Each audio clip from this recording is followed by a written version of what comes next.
Okay, so this is lecture 3, chapters 4 and 5 of Armitage and Braddick.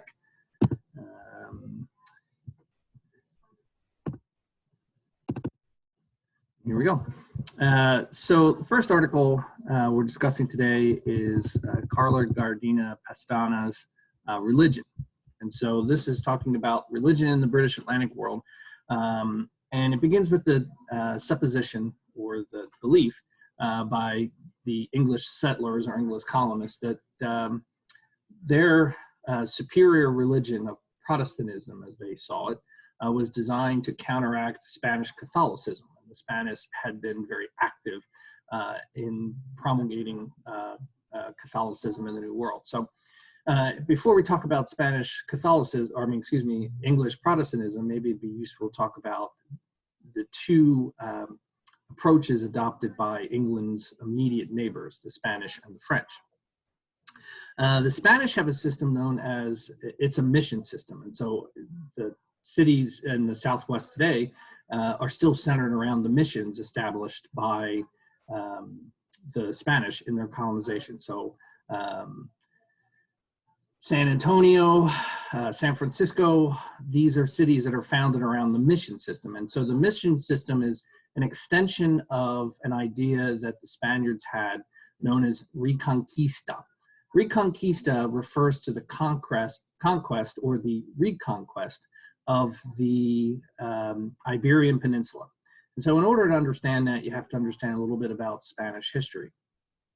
The sudden upsurge of Islam out of its origins in Saudi Arabia swept all through the Mediterranean and included capturing a sizable piece of the Iberian Peninsula.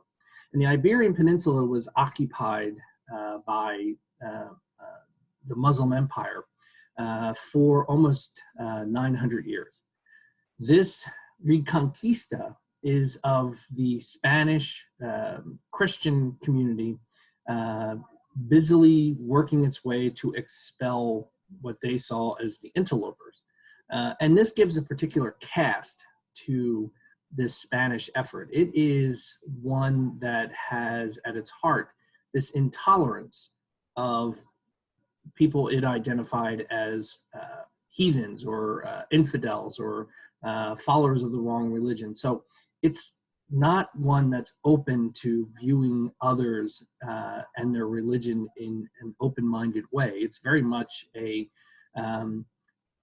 mine or none episode, right? So the Reconquista is the reconquest of the Iberian Peninsula by these Spanish kings and armies.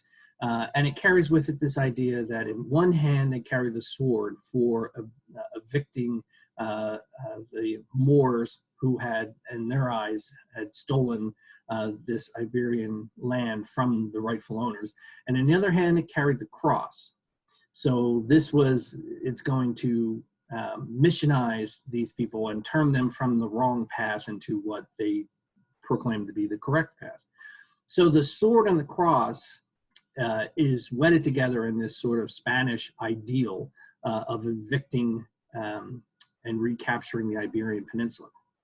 It reached its pinnacle with the successful completion of recapturing the Iberian Peninsula in the eviction of the last Moorish kingdom in 1492. Coincidentally, the same time, of course, that Columbus begins to sail. So when the Spanish came to the New World, they came with a history of high intolerance for those they saw as following the wrong religion and a militaristic spirit to lead conquest and conversion.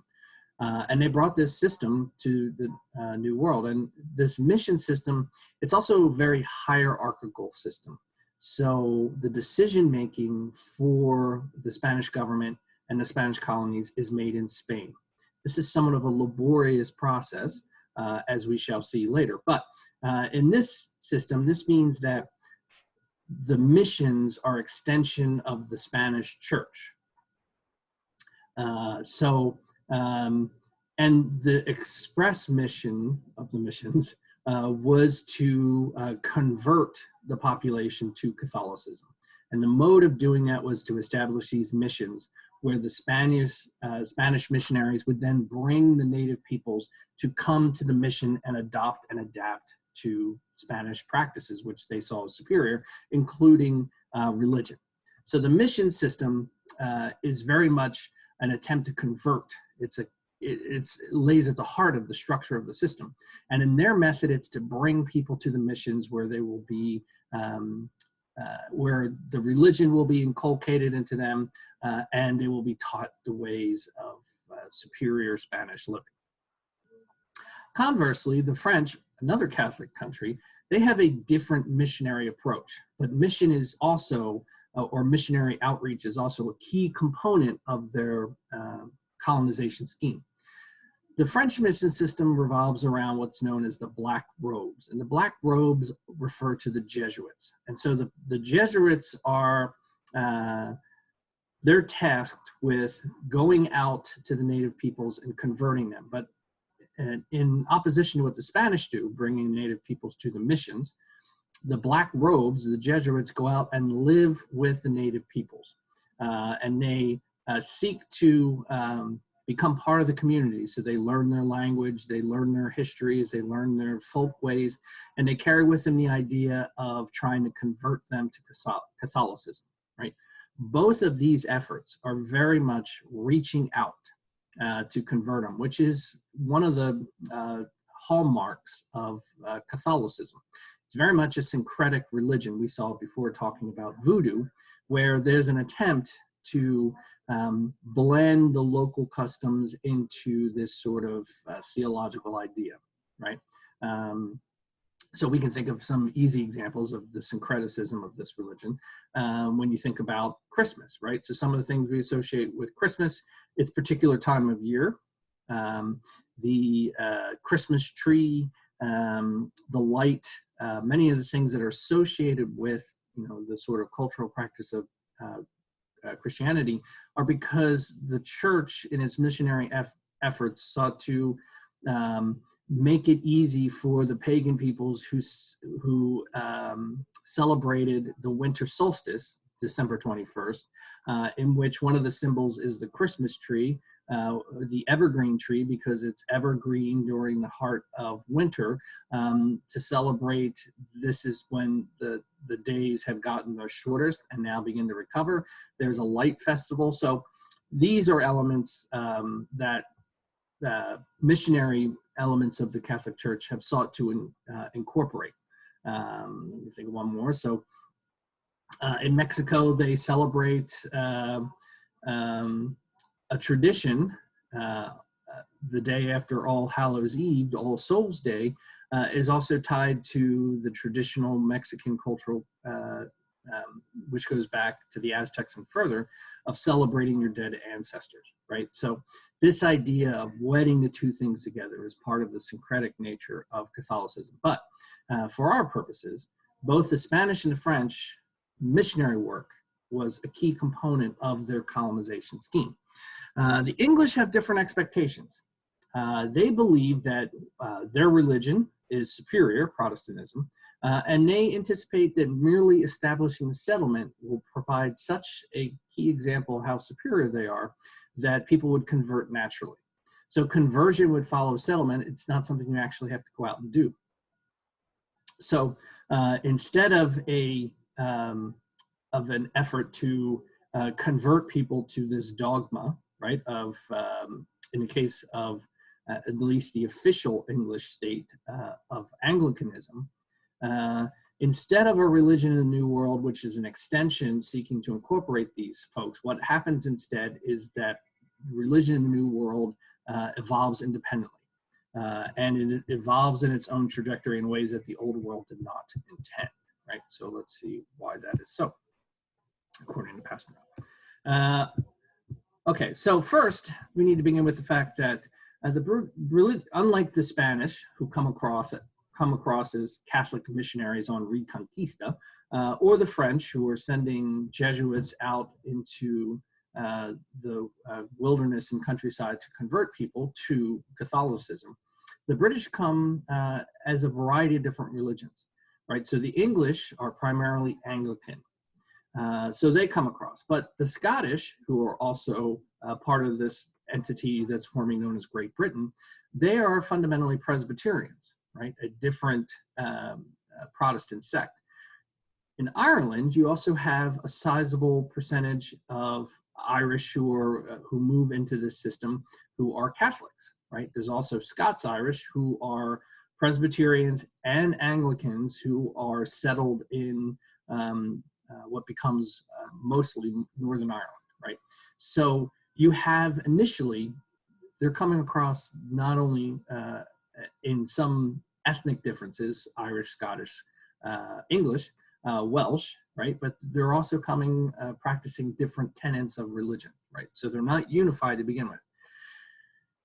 In addition, many of those who came across were minority sects who were leaving the old world for opportunities in the new. So you have, think about the New England colonies, they're Puritans. The Puritans actually traveled from Holland. They had left England because they were, they thought that the Anglican religion and the fact that they were being forced to support it was incorrect. So they were creating a place where they could have a purified religion, hence the term Puritans. And they came across to the New England colonies in volume as a minority religious sect, the Puritans. Middle colonies, Pennsylvania in particular, is settled by Quakers. Quakers are the Society of Friends. They're Protestants, but they have a different way of seeing the world and organizing a religion. It's a very flat society as opposed to a hierarchical structure. The Anglican Church is an adaptation of the Catholic Church, which is very hierarchical in structure, or at least the structure of Anglicanism is similar to Catholicism, right? So you have a variety of sects, let's say, that come across and establish their own colonial presence. And then you also have to consider the fact that, you know, where the Spanish and the French are missionary work is a key component of settlement, that's not the case for the British, right? The British are reluctant to cede control to the colonies. So what does that mean in practical sense? There's no ability in the New World to turn acolytes into Anglican priests, because in order to do so, you have to be consecrated by an Anglican bishop. And in the New World, there's no bishopric, not until after the onset of the American Revolution, when one is established in Nova Scotia. So that means for many years that if you aspired to be an Anglican minister, you could do your training at places like Harvard College, but in order to be ordained, you had to travel to London, because that was the closest place where there was a bishopric. So these things, and of course we know from our Crosby that people who live outside the regular contact with the European disease environment, when they encounter it in a place like London, it's probably going to be deadly for some of those folks. So you have elevated death rates amongst those. So one component of it is that the church in England itself is not readily supporting efforts to incorporate its religion in the New World in the form of ordaining new Anglican priests. And there is a movement within the Anglican Church known as the Society for the Propagation of the Gospel, SPG. Now, this is sort of charging ministers with the responsibility of gathering new converts, right? But part of the problem is this effort to gather new converts is put on top of their other duties, right? It's an added thing.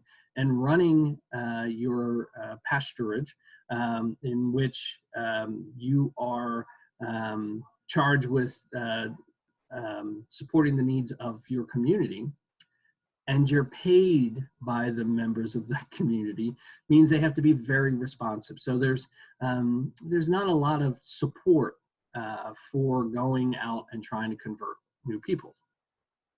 And part of it is that the effort to extend this particular religion, Anglicanism, and Protestantism in general, part of the tenets of the Protestant formulation of religious identity is that the answers to your question can be found in the Bible, right? So Protestantism, in contrast to the hierarchical structure of the Catholic Church, argues that at that time that anybody could gain access to this information by reading the Bible, but that's predicated on the notion that you can read and write, which of course many of the native peoples could not read and write English.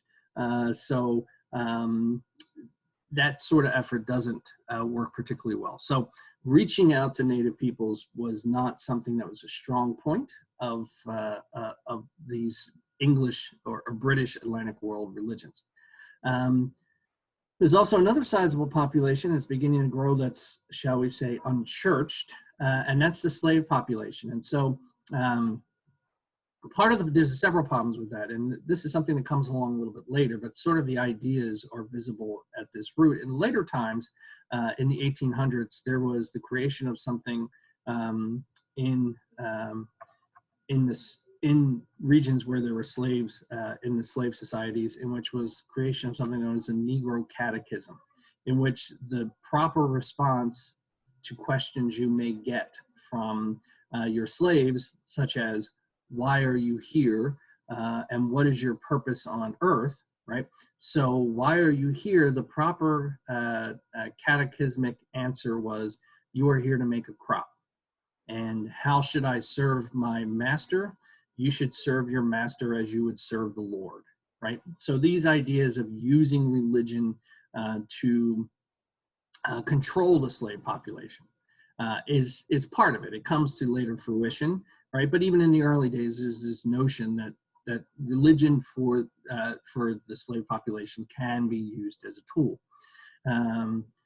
There's also another part about that, in that you don't want slaves to know everything about the Bible, right? So if slaves learn to read and write, which would be one of the tenets of Protestantism, that you can access the Bible yourself, which would be predicated upon the fact that you can read and write.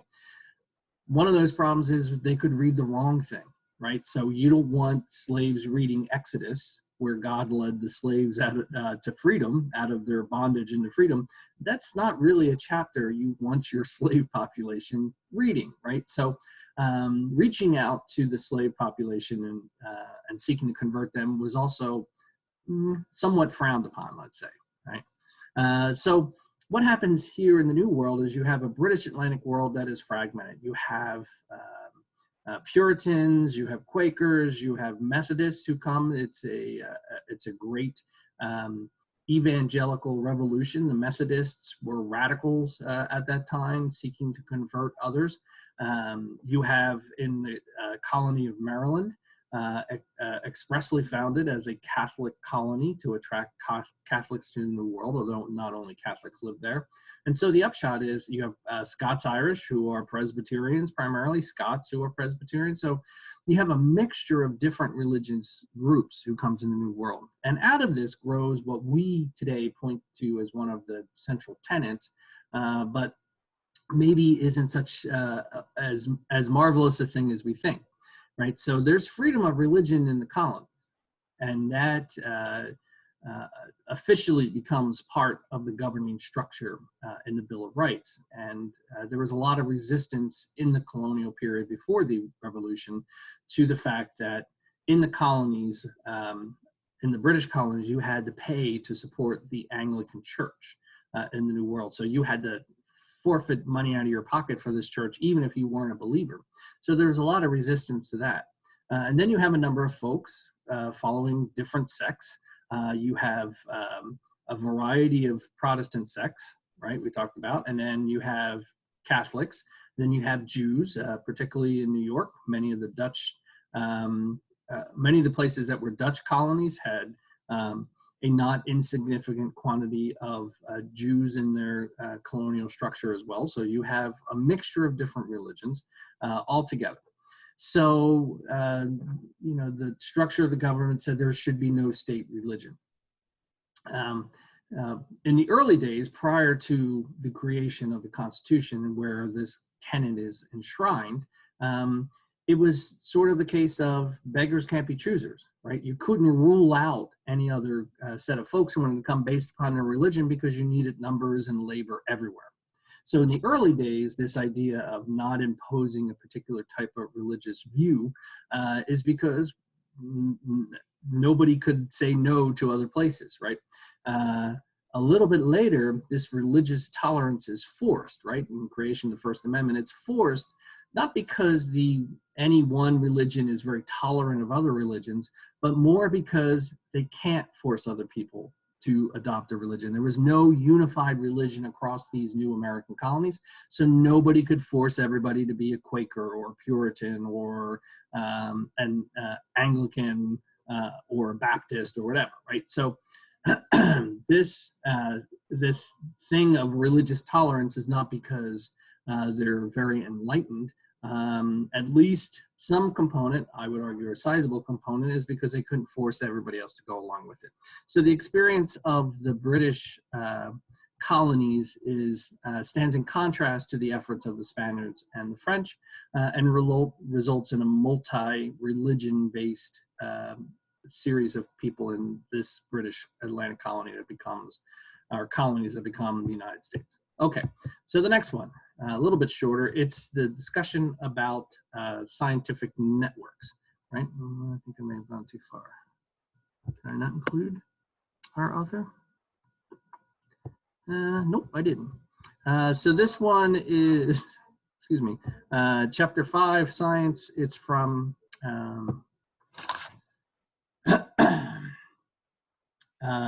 James Del Borgo, right? So Del Borgo's going to talk about the relationship of science in the New World, right? And like a colonial formation, the scientific networks that had developed in the initial period are somewhat analogous to this idea of mercantilism, which the mother country is the seat of the most important stuff, and the colonies serve as an outreach, right?